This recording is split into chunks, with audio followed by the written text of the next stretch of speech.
Good evening and welcome to the Philosophy of Now with me, your host, Thomas Sheridan. It's 18th of March 2015, post-Druid Genocide Day, as I like to call it. And here we are on the Velocity of Now. You can look me up on www.thomassheridanarts.com if you want to buy a book. There's go to the bookshop, that can help me out. If you want to see my other website, it's www.newsymbolsmedia.tv.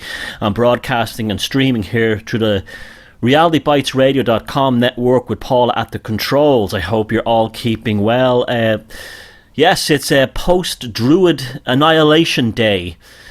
A lot of people were out celebrating St. Patrick's Day yesterday. I couldn't be arsed doing that. It's never interested me. Even as a kid, there was an instinctual kind of revulsion I had to it.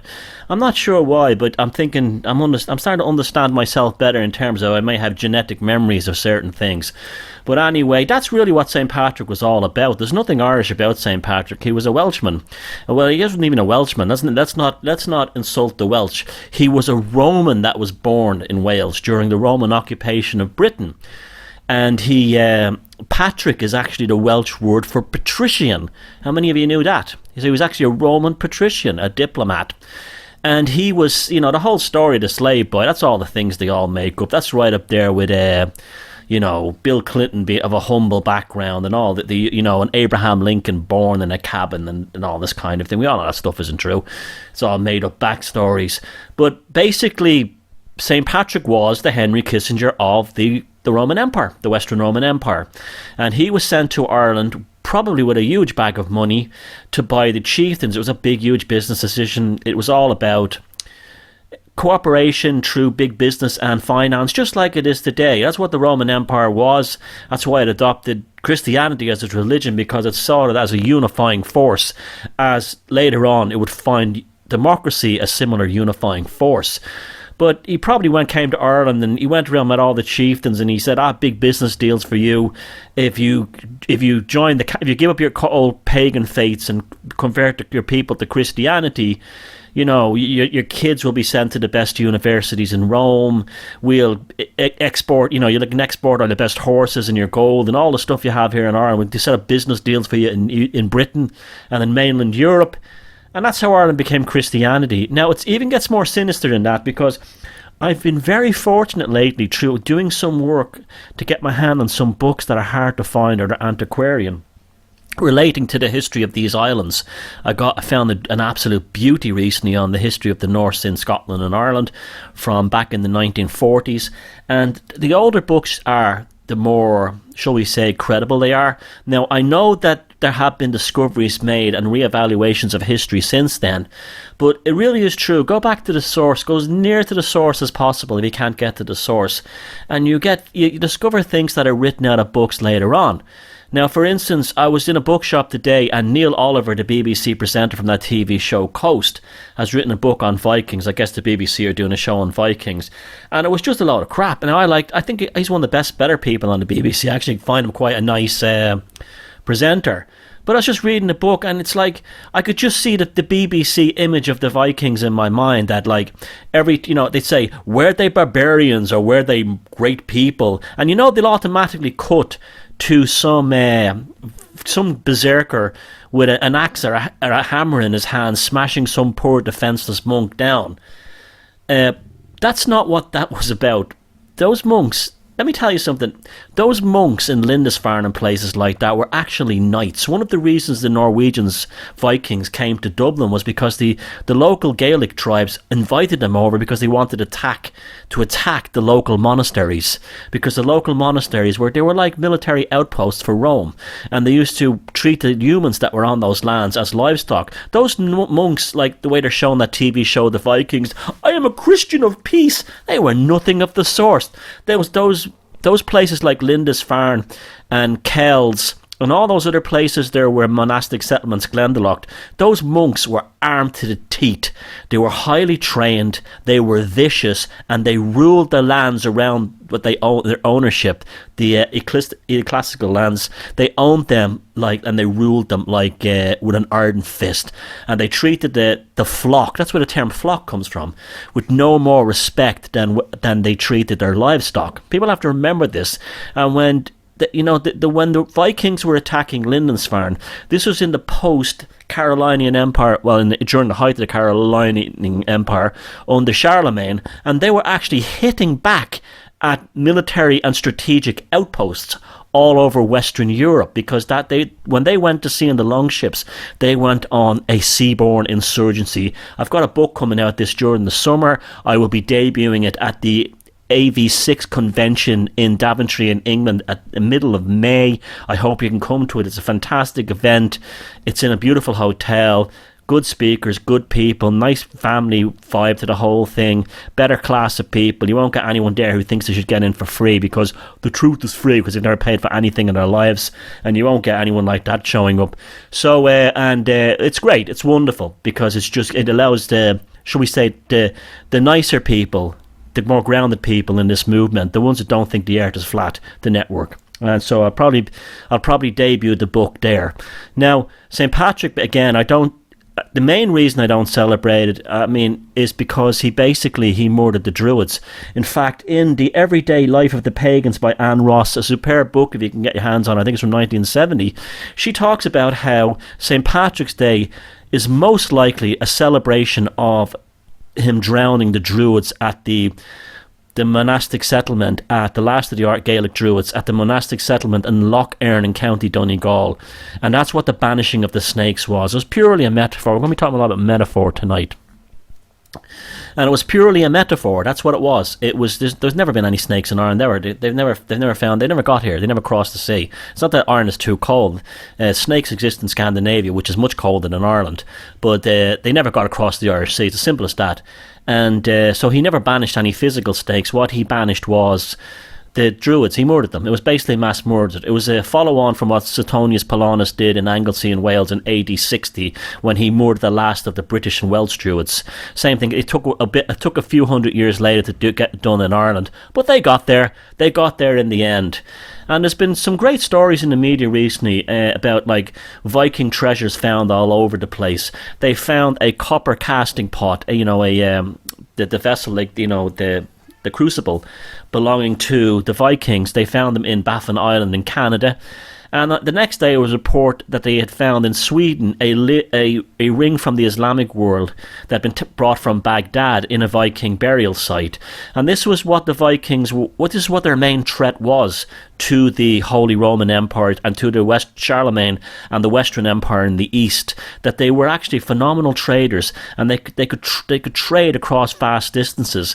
So while the Christians were putting anyone, it started with the Saxons, and it's still going on to this day in the Middle East. It started with the Saxons, and it's continuing on today in the Middle East. They'll put anyone to the sword who isn't Christian eventually at some point.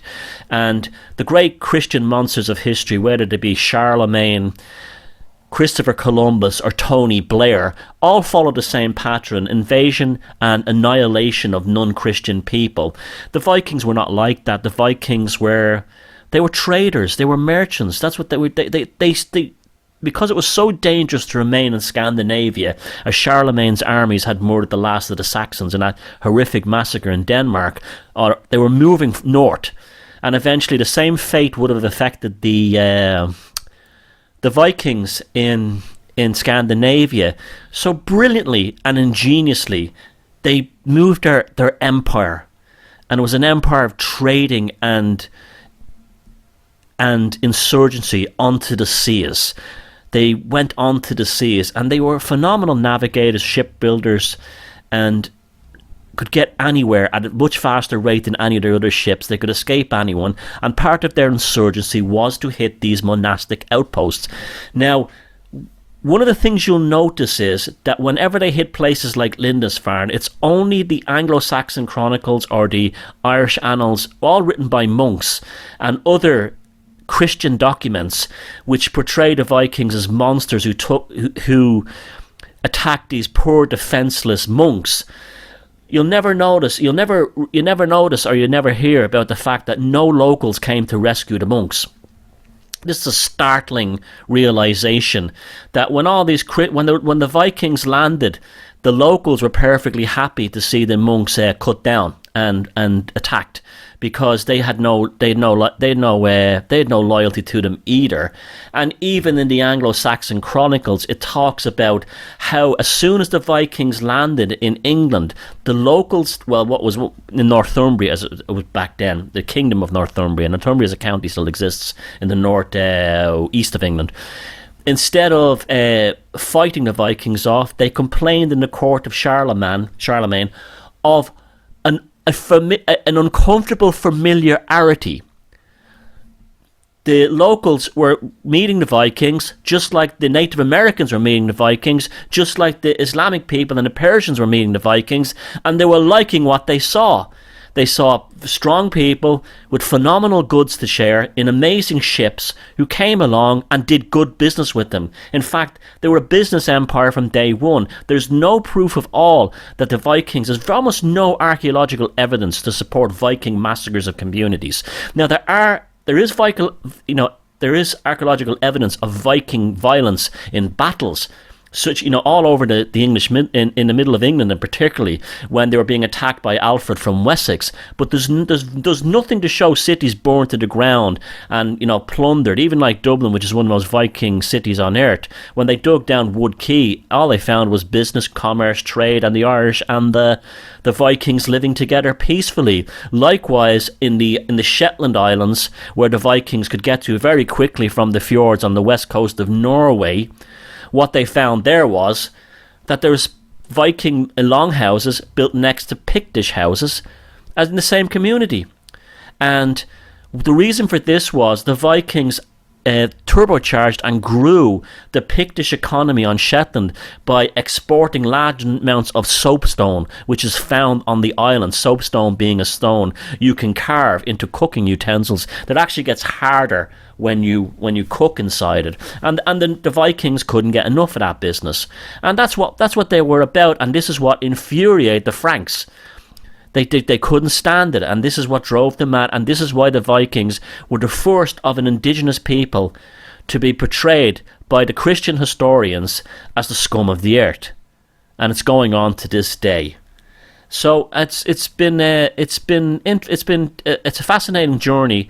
It's actually something that's been with me since I was a kid, because I took part in 1978 as a schoolboy, and I don't even know why. I went to the protest march in Wood Quay in Dublin to protest the building of the new civic offices by the council on top of this phenomenal and vast Viking site they had discovered while they were excavating the foundations for the Wood Quay civic offices. And I think now, looking back on it, and especially when I look back why I didn't celebrate St. Patrick's Day, is it was a genetic memory. There was something in me that said, don't celebrate this, these people are bad. And it's always been like that. Even when I was a kid, I never cared about Christmas or anything like that. I liked Halloween. I liked things like that. I liked Easter. Easter was the only Christian holiday, which actually isn't a Christian holiday, I actually liked. And also, those of you who think you're being real Irish on St. Patrick's Day, it's actually based upon a Bacchanalia, which is a festival of drink and sex and dancing to the god Dionysius. It was a Roman one. It was a Roman Bacchanalia, and a Bacchanalia just means like a festival, basically, of drinking. And the Bacchanalia was called Liberalia, and it took place in Rome on March 17th, and it was a festival of drinking. It was also generally the time that teenagers were allowed to get drunk for the first time. Gee, who'd have thunk that? And it was also a celebration of boiled meats and cabbages, because the cabbages allowed them to absorb alcohol. So those of you who think I'm so Irish, I'm a real Irishman, I celebrate the green of St. Patrick. Well, you're not. You're actually celebrating a Roman festival that's about the annihilation of your culture. And Irish people who celebrate St. Patrick's Day, believing it is, the epitome of what Irishness is. It's like a Native American celebrating Wounded Knee as a wonderful event for their people. But, I'm just yapping here. No one's going to pay attention to this. And I don't begrudge anyone who has a great time on St. Patrick's Day. I don't begrudge anyone who has a great time on any Christian, Jewish, Muslim, Hindu, Sikh, pagan, any holiday. You have a great time. Good luck to you. I'm just reminding you that just like James Joyce said, History is a nightmare from which you cannot, which I'm trying to awake, and that's what my life is all about. So look out for that book that will come out in May. The provisional working title is called the Asgard of the Psyche, celebrating our Viking heritage. And hopefully, I'll definitely have it out in May. It's about 80% written. A lot of it was research for Valpurgis Night, Volume 2, which will be put on till after that. Now, speaking of work and research and production and time limitations, the show is only an hour tonight, and it's been moved an hour earlier, and it'll only be an hour from now on for the foreseeable future. I'll do 2 hours now and again. It's just too much work after the first hour. It's absolutely exhausting, especially last week when there was technical problems. Thank you very much, Niall Murphy from shamanicfreedomradio.com for repairing the sound in the recording last week. But when that starts happening at nearly 2 o'clock in the morning, it does your feckin' head in, and it's very stressful. Also, going on between 11 and 12, you'll see I'm tearing into it now. We're not going to have any songs. It's just going to be an hour of hopefully high energy information, and I'll try and cover as many topics as possible, because I was listening back to the show, and unless I did a big special similar to, say, the Joe Meek or the Amityville one, where I put a lot of work into it, the first hour was generally the best in terms of energy level and delivering stuff, and also it tends to be the hour I'm the funniest. So it'll be an hour from now on at an hour earlier, so 11 p.m. GMT Irish time. That will give people over in this part of the world a chance to have a sleep, a proper sleep, and not have to be up all night listening to me talking bollocks. And also, a lot of people listen to shows now on mobile devices, phones and stuff, and there are bandwidth data restrictions in this part of the world that can make it very expensive after a while. So it's also to give those people a break. So it'll probably maximize the audience. And like I said, it's not cast in stone. It's always going to be 2 hours, 1 hour. It'll have 2 hours now and again, but for the foreseeable future, 11 p.m. GMT Irish time until midnight. Now, speaking of this, I want to talk about speaking of Niall Murphy, he was on Ciara Young's show. Look out for her show this week with Carrie Lee on the Moon Lodge. Whatever night the new moon is, that's when they'll be on. But she had Niall Murphy on her show, and he said something very interesting then. He was saying that the reason why all these people in the alternative movement have gone bonkers is because it's like basically the end of the Roman Empire. Basically the end of the Roman Empire. Or the end of any kind of empire. Now, I agree with that totally. It's at the end of the sort of like a dream, and you'll see that always happens when the American frontier was conquered and came to an end, and they had killed most of the Indians. The Americans went crazy and had a civil war and turned on one another. See, what happens is, what goes on in the physical plane is a reflection of what goes on in consciousness. And people who live in a very heightened state of consciousness, and this is actually a compliment to people in the alternative movement, the average punter I'm talking about, that do live in this heightened state of consciousness, you're also very, you have an end time prophecy sort of heart built into you. For instance, you look at the book of Revelations in the New Testament, the letter written by St. John, that was at a time when Christians were absolutely, they were completely being persecuted. Early Christians were being persecuted, not just in the Middle East, not just in Israel and Palestine, but also in Egypt and places, and Greece. And they literally lived in a state of being a cult and everything. They lived in an end time, kind of an end time psychosis state.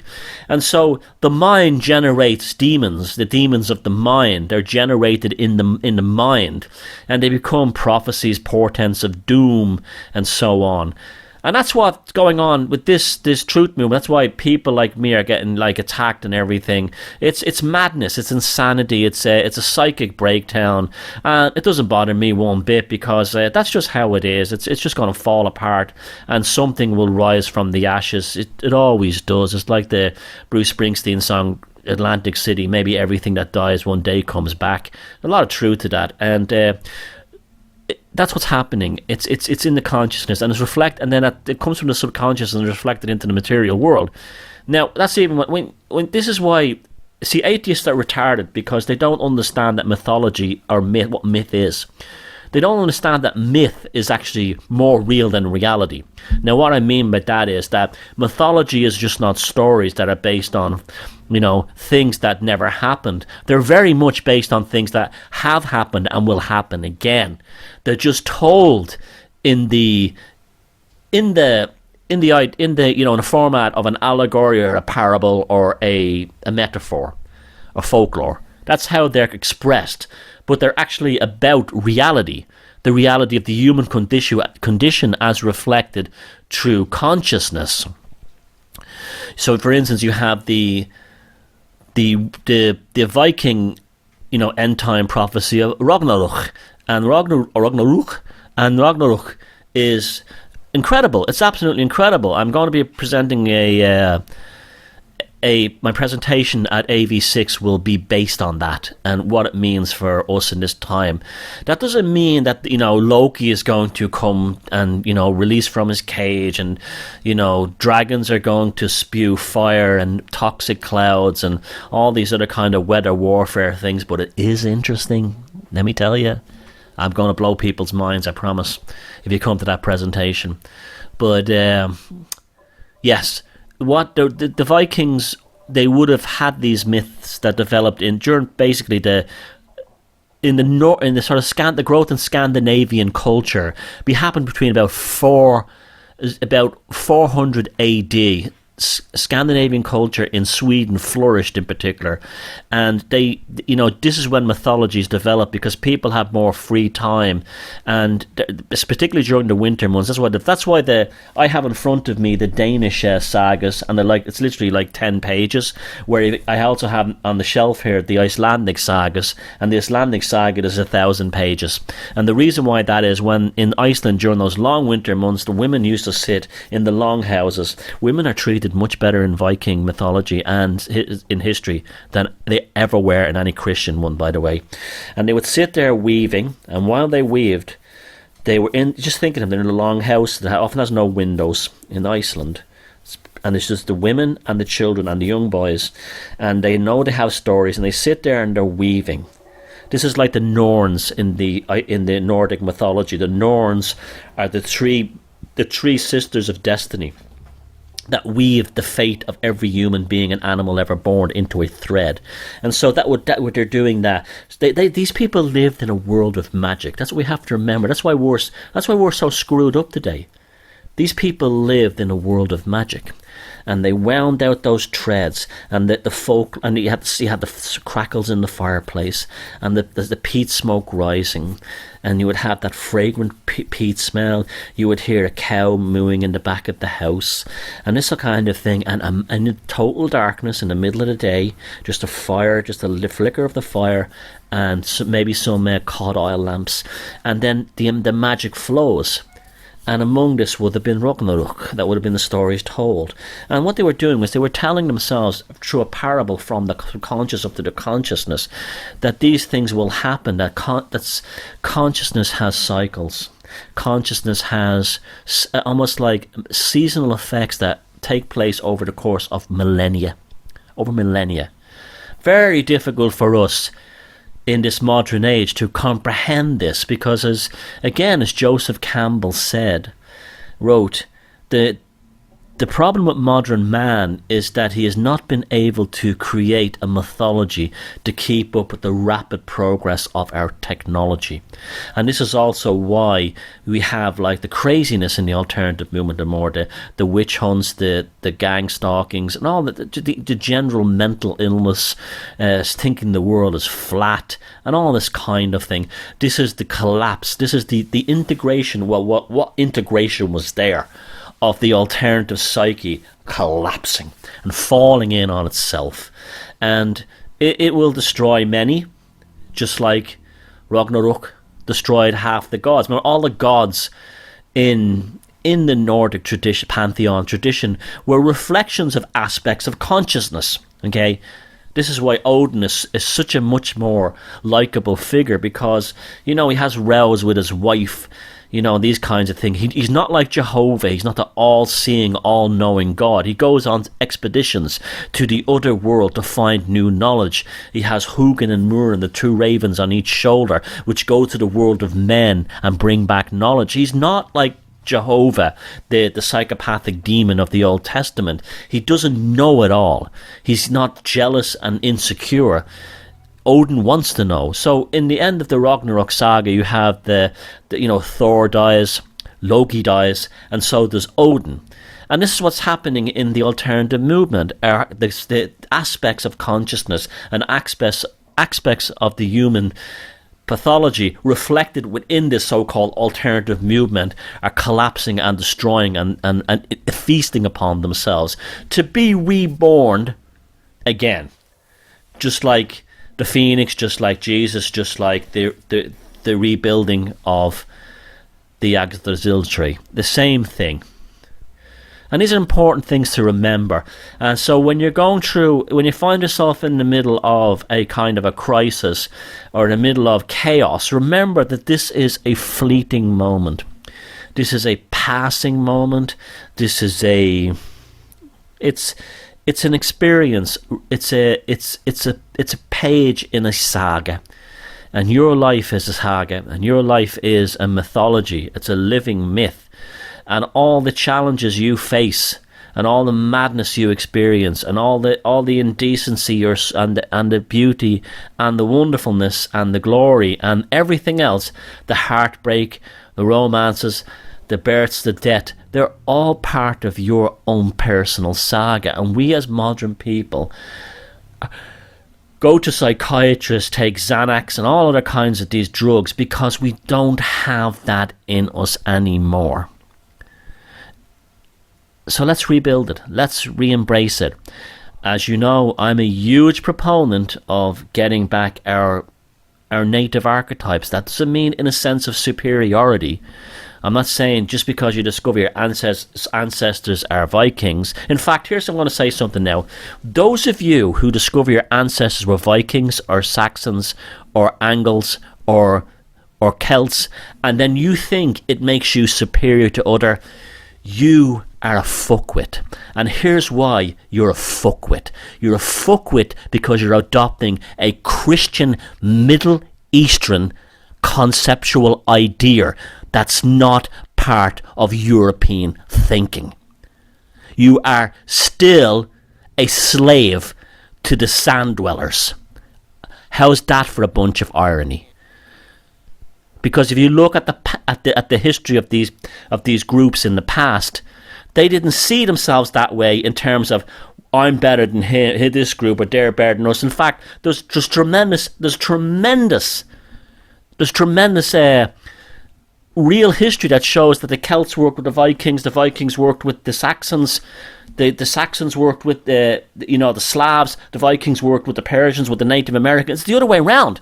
It wasn't until the Middle Eastern infection of Christianity that we are the saved ones, we are the better ones, and they are the inferior heathens. So those of you who suddenly take an interest in your Viking, Saxon, Gaelic, Celtic, Pictish thing, and then suddenly think that you're a member of some kind of master race, you're still an infected Middle Eastern Christian. You're still infected by the psychopathic demon of the desert dwellers, Jehovah. Now, half hour gone already. See? Energy. Now, another favourite subject of mine, cults. I love reading about understanding cults because, you're going to get a lot of cults now picking up people in the alternative movement while this collapse is happening, while this psychic disintegration is happening in the alternative movement, and you have all the flat earth thing, or people saying that the International Space Station isn't real, even though the fucking thing passes over my head, and I see it, you can see it as clear as anything. The moon is a space, is a hologram, whatever. While this madness is happening, the cults will now move in, because they will see people in a state of, I've tried the ayahuasca and it didn't work. It didn't work. I thought I was spiritual. I tried the natural law. still don't feel right. I was a freeman. Nothing's working. And then they come in with, Lord, come this way, my friend. Woo. And they have a lot of, these people have a lot of, from Scientology on, they have a lot of experience. Come to our family. Come to our family. So you got to be careful. And that's the main reason I'm educating you a lot about cults, because I'm trying to save your ass. Just like I tell jokes on my Facebook page because cults and psychopaths do not get humour and satire. And that's where that flat earth thing came from, was actually a satirical stand-up piece, and you actually thought it was real. I had one Egypt last week telling me that satire was actually a psyop. Block button, boing. You know what? I would love to see someone like, it's this thing of fearing God. I would love to see like some rapper go, someone like some tough guy, or some guy who doesn't give a toss going to heaven, and not bowing towards God, something like that. That's the way we do. Don't bow to this creature, Jehovah. Don't bow. Someone from, I don't know, someone from a rap band, or Flavor Flav from like Public Images. He goes, yo man, what the? I am the Lord God, Jehovah, bow before me. I'm here to get me some heaven, pussy man. Woo, boy. That's the way to talk to that thing. Anyway, Manson family. I came across a book that got bad reviews. It got bad reviews because it wasn't great literature, okay? But I was trying to get to the roots of the Manson family, and in particular their connection to the Process Church of the Final Judgment, which is really all spooling out of Scientology. And this book is called Desert Shadows. It's by a superintendent who was in the Death Valley Park Service called Bob Murphy. Now, the main criticism of this book is it reads like a cold police report. Yes, that's why I got it, because I want this to get this book has some very interesting stuff that Belosi and Helter Skelter doesn't cover. For instance, I had no idea that the Mansons were actually having, when you hear this one, talk about the psychic integration and the synchronicities with the moment, the Manson family, who are really the Process Church of the Final Judgment, were involved in, I'm not joking you, neo-Nazi military maneuvers. They used to get, don't laugh, this is true, it's in the book, they used to get dune buggies. This would be a joke, except these people killed so many innocent people. This is why Charles Manson, when people talk about how affectionate he is and all these stupid LA people made songs with him, this guy was a despicable killer. Anyway, they used to get dune buggies, and they used to reenact the Battle of Al Alamein and Rommel's battles in the desert in Death Valley to get ready for the final race war, Helter Skelter, with the non-white racists that they were trying to trigger themselves. And this was all Process Church stuff. And, this was in this book. And this guy's basically wrote down police. This is basically his police notebook. But there's one thing I did know about this, but it just shows you that why don't ever, run from cults. Cults are easy to spot. They're dead easy to spot. But people don't have knowledge of them. But when you're in a cult, there's no way out. You'll either die or you go to prison or your mind will go. And after the trial and they were all locked up, there's a chapter in the book called The Family Carries On with a Vengeance. And I want to read it to you. I'm sure I've got plenty of time to talk about this. But it basically shows, this is the stuff you never hear. You never hear about this in a film like Helter Skelter, which is actually not a bad movie. But you don't hear about what the aftermath of when a cult ends, or when a cult is in trouble.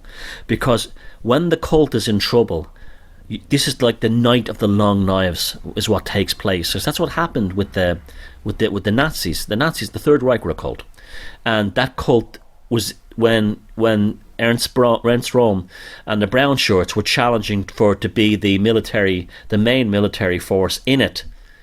That's when the cult had its own crisis, and this is typical of how cults operate. Okay. And I'll just read this from Bob Murphy's book, Desert Shadows. It's just a quick chapter, but it's stuff you probably haven't heard before. Well, most of you. I know some of you are quite well up on this stuff. The family carries on with a vengeance. The arrest and conviction of Charles Miles Manson and various members of the notorious family did not end the fear and anxiety in Los Angeles County and the desert area of Inyo County. By no means had all the Manson cult been imprisoned, and there was abundant evidence during the long trial of Charlie Tex and the others that those who were free were still very loyal to their leader and the family. Drugs and violence did not cease all at once. On November 3rd, 1969, the body of a young woman was found over the embankment at Mulholland and Beaumont Drive, in almost the same spot where Marina Habi's body had been found. She had been killed during the trial. A brunette in her late teens, she'd been stabbed 150 times. Ruby Pearl remembered seeing her with the family at the Span Ranch and thought her name was Sherry. A Sherry Ann Cooper had fled Baker Ranch with Barbara Hoyt and fortunately was still alive. A Sherry Andrews, Claudia Lee Smith, see they always change their names, was among this because they're reborn in the cults.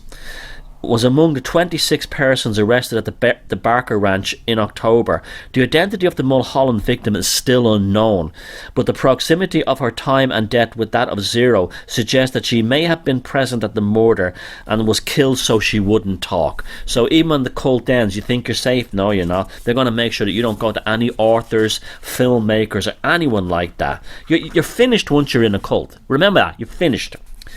On November 20, unless you were a child who was born, your parents brought you in there, then you can escape. But like, if you join and you get in with them and you believe their philosophy and they take over your life, it's over. On November 21st, the bodies of James Sharp, 15, and Dorian Gall, 19, were found in downtown Los Angeles alley. They had been killed elsewhere, stabbed over 50 times with a long-bladed knife or bayonet. Both were Scientologists, and Dorian was reported a former girlfriend of Manson family member Bruce Davis, also a Scientologist. Now remember, the Process Church came out of Scientology. They were declared suppressed persons by L. Ron Hubbard. But you see, there's a lot of evidence to suggest, and it's me talking to myself here, that Scientology is probably almost like a university for cults. A lot of cults out there are filled with ex-Scientology members. It's almost like the Harvard or the Yale or the London School of Economics for developing cults, with the intention of eventually serving, the intelligence services. So Bruce Davis, who was also a Scientologist, disappeared shortly after being questioned in the death of Zero. Zero was another of the Manson family member. Also, I think she was a Scientologist as well, or he was a Scientologist.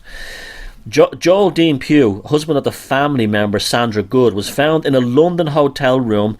Now, at London again, Process Church, because that's where they started out, with his throat slit on December 1st. London police ruled his death to suicide. Now, they could also be intelligence services doing this, but when Inyo County District Attorney Frank Fells learned of the death, he made official inquiries through Interpol to check the visa of Bruce Davis to see if he was in London at the time. Officials had reported that Davis had been in London in April and had been there more recently, but they had no official record. He had been in Los Angeles in February 1970 when he was questioned in Inyo County on auto theft charges and then released. You see the lengths the cults will go to? If you run to another country on the other side of the world, if they think you're going to squeal, they will go over and murder you. Doesn't matter. After he was indicted by the grand jury in the Hinman murder, he disappeared again, not surfacing until December 2nd, 1970, 4 days after the mysterious disappearance of defence attorney Ronald Hughes. After Sandra Good and Lynette Fromm vacated a motel room in Independence, authorities found a letter from an unidentified family member stating, "I do not want what happened to Joel to happen to me." Barbara Hoyt had reluctantly agreed to testify in the Tate LaBianca trial, and she left home unexpectedly after receiving a death threat. In September, she was contacted by some of the Manson women and offered a free trip to Hawaii in lieu of testifying of the trial. Do you remember that song I played last week by the Church of the Family of God cult? After you're gone, and that song where they sing and they say, "And for sending the searchers to give us a chance." That's what they're telling their members. If you leave, they're going to be sending the searchers to give you a chance. The searchers are the cult members who were sent out to get them And when I say get them and bring them back, often it's to go and get ex-members and put a bullet in their head.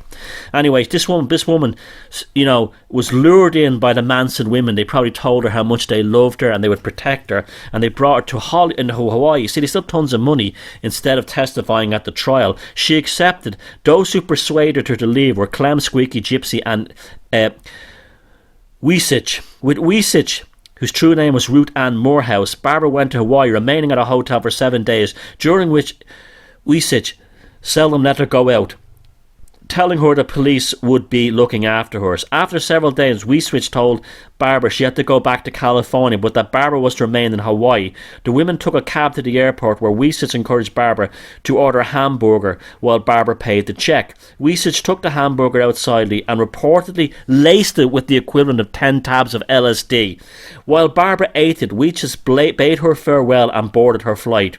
Barbara became high, then ill, and panicky. She started running and collapsed near the Salvation Army headquarters. Byron Galloway, an employee of the state hospital, was specialised in drug abuse, observed her flight and took her to Queen's Medical Centre, where she was conditioned with a diagnosis as acute psychosis in drug-induced. Police finding her identification on her person, called her father, who flew to Hawaii and returned her to Los Angeles. Bravely, Barbara testified at the trials and was a very competent witness, so they didn't destroy her mind with LSD. Those of you who think psychedelics, you know, reaching the other side, you have to remember those things were invented by the CIA for purposes just like this. 4 of the family members who had attempted to put Barbara away were initially charged with attempted murder, but the charge was ultimately reduced to a misdemeanor, and 4 were sentenced to 90 days in jail. Weesich failed to appear for trial. She had gone to Carson City, and the district attorney's office thought it was not worth the trouble to extradite her. Murder was cheap in Los Angeles in those days. Paul Watkins, the family member who had left the family to join Paul Crockett in the miner in Shoeshorn, after the family had been arrested at the Barker Ranch, went to visit them in jail after they were transferred to Los Angeles. See, they can't really leave. They're still addicted to the family. You understand? Their lives are so. When you join a cult, your life is so glued into it that even when you've got away and there's a chance to get away, they have such a tremendous hold on you. Sending the searchers to give us a chance. See how sinister that song is now? He tried to help those who had not been arrested, but fell out of favour after giving testimony in Tate Lebianka murders.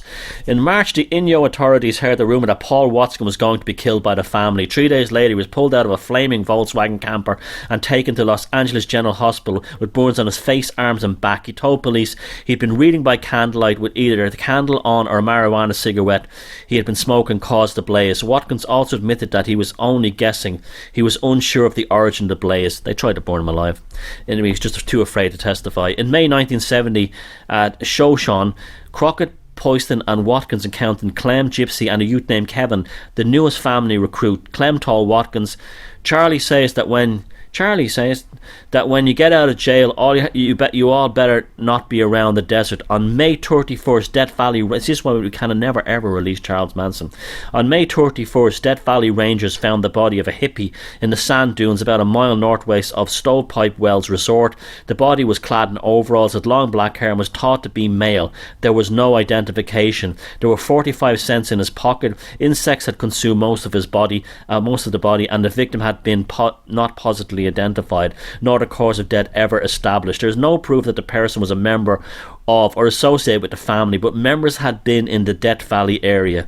Ronald Hughes represented Leslie Van Houten in the Tate LaBianca trial. He was an unkempt hippie, but he enjoyed a good reputation in the legal community. He was generally known as the Manson determined who defence lawyers would be. He even attempted to dismiss them and act in his own defence. It appeared that Hughes had fallen from Charlie's favour because of his effort to win acquittal for Van Houten. On November 10, 1970, after a weekend recess of the trials, Hughes was missing. He often spent weekends camping at the Seppi Hot Springs, some 230 miles northwest of Los Angeles. Authorities learned that Hughes had gone to Sespe on a Friday with two 17-year-olds, James Foster and Lauren Elder, in Elder's Volkswagen. They were questioned but not held. Heavy rains and bad weather prevented a helicopter search for 2 days after Hughes disappeared. Ground searches proved fruitless, and the rumour grew that Hughes had skipped. A more persistent rumour was that he'd been murdered by the family. No evidence of this existed, however. He was, though. An odd coincidence, if such it was, occurred on December 2nd, just 4 days after Hughes had disappeared. Fugitives Bruce Davis and Nancy Pittman, also known as Brendan McCann, surrendered to the police. Pittman had been missing for several weeks after failing to appear for sentences on a forgery charge. Davis had been involved in both the Hinman and the Shea murders and was the chief suspect in the slaying of the Scientology students James Sharp and Doreen Gall. Prosecutors felt that in some way the disappearance of Hughes and the surrender of Davis Pittman were related. See, we could also be talking about some kind of internal war, cult wars between Scientology and the Process Church here, and the Manson family were just sort of like the kind of fifth columnist in the middle. I mean, this thing is so strange and so dark. It's way beyond what the court testimony brought out. On November 8, 1972, a hiker near the Russian River resort of Grunenville in Northern California saw a hand protruding from the ground. Exhumation of the body revealed that it had been a youth in the Marine uniform. He'd been shot and decapitated. He was subsequently identified as James T. Willett, 26, a former Marine from Los Angeles County. A few days later, police spotted Willett's station wagon parked in front of the house in Stockton. After being refused entry, the police broke in, arrested 2 men and 2 women, and confiscated a number of pistols and shotgun. The 2 men were escapees from the state prison, and the 2 women were family members, Priscilla Cooper and Nancy Pittman. While the officers were at the house, a third man called and asked to be picked up. Police obliged. It was Squeaky Frome. Noticing freshly turned earth in the basement, the police dug and uncovered the body of Lauren Willett, 19, who'd been shot in the head. Priscilla Cooper had told police that Lauren had killed herself playing Russian roulette, but the sceptical Stockton cops filed murder charges. The men pleaded guilty and were sentenced to 7 years. Cooper and Pittman, who Manson once called the family's chief assassins, got 5 years. For lack of sufficient evidence, the charges against Squeaky were dropped. Incredible. The Willets had been associated with the family for at least a year, possibly longer, but the motive for their murder was not determined. Perhaps James and Lauren Willett knew too much about the other murder. On November 27, 1970, James Foster and Lauren Elder drove Ronald Hughes to Seppi Hot Springs after Hughes disappeared. The pair were questioned but not polygraphed. Those investigating the Willett murder were of the opinion that James Foster and James Willett had been 24 in 1970 and not 17, but Lauren was 19 in 1972 and would have been 17 in 1970. A coincidence, perhaps. Rumours persist that the Tate LaBianca trial, that the family were planning to break Manson out of prison, and the members were stockpiling weapons and ammunition towards the effort. After closing time on August 21st, 1970, 6 armed robbers entered the Western Supply store in the Los Angeles suburb of Hawthorne. While one kept a female clerk and 2 customers covered with a shotgun, the others began carrying rifled shotguns and pistols to a van parked in an alleyway outside. They had collected 140 guns. When spotted the first police car, alerted by a silent alarm, the Los Angeles police had already sealed off the alley. The robbers came out shooting. In 10-minute gun battle had followed. The van was riddled with more than 50 bullets, and some 200 bullets hit police cars. Surprisingly, no one was killed, although 3 of the suspects were slightly wounded. All 6 robbers were Manson family members. Those apprehended were Mary Brunner, the first member of the family, Catherine Scher, Gypsy, Dennis Rice, Lawrence Bailey and Little Larry, who was present at the night of the Tate killings, left the Span Ranch and had escaped, and an escaped convict, Ken Como. Another family member, Charles Lovett, got away during the gun battle but was apprehended in a short time. Gypsy and Rice had been recently identified, being freed after serving 90 days in jail for their part in attempting to silence Barbara Hoyt. See the lengths that cults go through to keep the cult going and the cult leader happy? Because these people really do think the cult leader is the scumbag cult leader, like Charles Manson, really is a kind of a Christ figure. After their arrest, it was learned that the same group had been responsible for robbing a Corvina beer distribution on August 13, which netted $2,600. A family member who was on his planning was on the planning of the Hawthorne robbery, related a fantastic scheme that using the Hawthorne robbery weapons, the family planned to hijack a Boeing 747 and kill one passenger every hour until the imprisoned family members were released. The trial judge of the Hawthorne robbery labelled the witness called by the defence the biggest collection of murderers in Los Angeles at one time. Now you think of the history of Los Angeles, you had gangsters, you had everything, but the biggest collection of murderers at one time in the courtroom were members of a religious cult. They let that one sink in, and ordered the strongest security measures. The convicted killers included Manson, Boswell, Atkins, Ken Wrinkle, Van Houten, Grogan and Davis. Their presence was unnerving, especially since by the time the family member had already proved that the security cells at the Hall of Justice were not escape-proof. Kenneth Comos hacksawed his way through the steel bars of his 13-floor cell in the pre-dawn hours of October 20. He improvised a bedsheet rope, this is almost a joke, to the 8th floor, kicked in a window of the courtroom where a few months earlier Manson and the others of the family had been prosecuted, and departed the building by the stairways. He was picked up by Sandra Good in the family van, which she later smashed up. Como escaped, but was picked up 7 hours later. Also arrested for aiding the escape was Squeaky, Brenda, Kitty Lutzinger and 2 other family members, but they were not released for lack of evidence. During the Hawthorne robbery trial, 2 jurors reported receiving telephone threats that they would be killed if they voted for conviction. These jurors were replaced by alternates. The calls they had received were linked to an unidentified female family member. They're like an infection, these cults. They're everywhere. Gypsy and Rice had received only 90-day sentences for their part in the attempted murder of Barbara Hoyt. But they and their co-defendants found this court less lenient when it came to shooting at police officers. All were charged with 2 counts of armed robbery. Rice pleaded guilty and was sent to prison. The others were found guilty on both counts. Como was sentenced to 15 years to life, Gypsy 10 years to life, Lovett 2 terms to life, 2 to 5 years to life.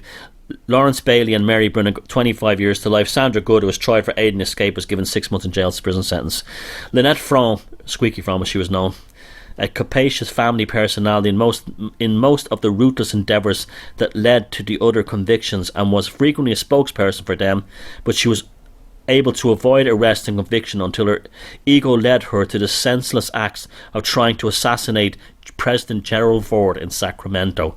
Finally, for their crimes, she received a prison sentence that isolated her from the family's activities for years to come. The lawlessness carried out by the Mansons spread anxiety and fear throughout Southern California. Many people yet today hope that the family's era was a bad dream that ended.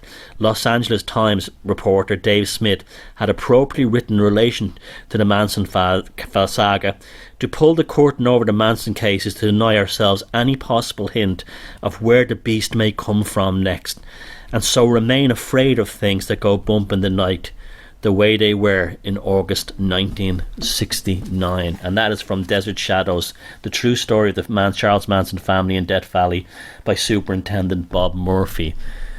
And the reason why I read that is because it's cold, is because it's so frightening, is because it shows you what a cult, particularly a cult that has a messianic leader with a sense of an end time requirement, which they all have, targeting generally intelligent and educated, and often people from upper middle class families. They don't target poor people because poor people don't have retirement plans and pensions and trust funds they can hand over. They target people who have means, they have money, they have, well-off parents. They generally don't target the poor ones. If they target the poor ones, it's because they'll put them in a fancy big home, and they will actually make them, think they're kings, that they've made it. When the Manson family, because they target these upper middle class and well-to-do kids, they stuck them as animals in the desert, as hippies in the desert. Living in filth, because that's the whole, like the whole thing of the middle class, socialist who's slumming it, in the SWP. That's the same thing. They took it to that level. You see, we joke and we laugh, but even like people today, you had the story of Charles Manson recently where he's supposed to get married, and it's all a big joke, and you see newspaper headlines with pictures of Charles Manson saying, "I still believe in love," and we knew that was a setup for that woman to try and get his body so she could put it on display. But it just goes to show you It just goes to show you that people forget these horrors so soon. Even today, you talk about Charles Manson, what did he do? He killed Sharon Tate. Well, actually, he didn't. Members of the family did, but that's what people think. But I just read to you, and these are only the ones that happened after the trial. There was a similar body count of cult members during the trial. This is just following the trial. How dangerous these extremists are. How incredibly dangerous they are. Because when they're so brainwashed and they're so easily led and they're so completely caught into the family, as they call it, whether it's the family of God, whether it's the Manson family, whether it's the Scientology family. Now, I'm not saying that, well, actually, I have no time for Scientology either, but I'm just saying to you, this is probably the roots of many of our religions. When people say, you know, oh, those ISIS guys cutting heads off, that's not Islam. Or when Christopher Columbus killed the Indians, that's not Christianity. And I got news for you folks. There's a very good chance that those religions, all of them, started out that way in the early days, and they were cults just like the Manson family. You don't want to believe that, don't believe it, but ask yourself, why did Jesus Christ surround himself with guys who had names like Rocky, the tough guy, or Judas Iscariot? And Iscariot is a knife used by an assassin, so his name was Judas the Knife. Now you let that sink in. They all, if you look back far enough, a lot of them in their early days followed these religions. They started out as Manson family, process church, and that's why that ball is still played to this day. These cult leaders are not stupid. They know that there's every chance in a world full of crazy, disturbed, lost, pointless people who constantly bounce from one quote unquote answer to the next, that they'll be scooped up. I'm seeing that a lot now with the people who were all 2 or 3 years ago who were all on the ayahuasca. Now, I'm not saying all the people. I'm not saying that people who took ayahuasca ended up pathological. I'm saying the ones who went into DMT and ayahuasca looking for an answer, well, they didn't get that answer from the jungle juice. They didn't get the answer from the jungle juice, and so they move on to something else. Unfortunately, a lot of them have moved into neo-Nazism and right-wing. You look at that. I'm looking at so many that on the Facebooks, the ones that are neo-Nazi. When you look down, what do you see? DMT, spirit molecule, things like that. It's really incredible. And the same thing with the flat earthers. It's the same. So as this collapse of the integration of the alternative movement psyche takes place, as it all begins to fall apart, we're going to have the cults, the Manson families of the electromagnetic spectrum, the Manson families on Facebook, the Process Church on Twitters, and all these other types are going to start watching you and looking at you and giving yours. If they will say, well, look at this guy here. He was a Freeman of 2 years ago. He's been disillusioned by that. Oh, look now. And then a year later, he was pushing all the ayahuasca stuff. Oh, so then he moved on to that. And what's he doing now? Oh, look. He's into all the white nationalist stuff. And look, now he's into the flat earth stuff. And they'll say to themselves, do a profile on his background. Yeah, he has a good job. Yeah, he works as a civil servant. He's making a decent salary. Seems to come from a nice family. Okay, approach him. I'm trying to keep you safe by spreading this information because nobody else in this movement is warning you about cults. Thank you very much. See us all next week, and feck 'em if they can't take a joke.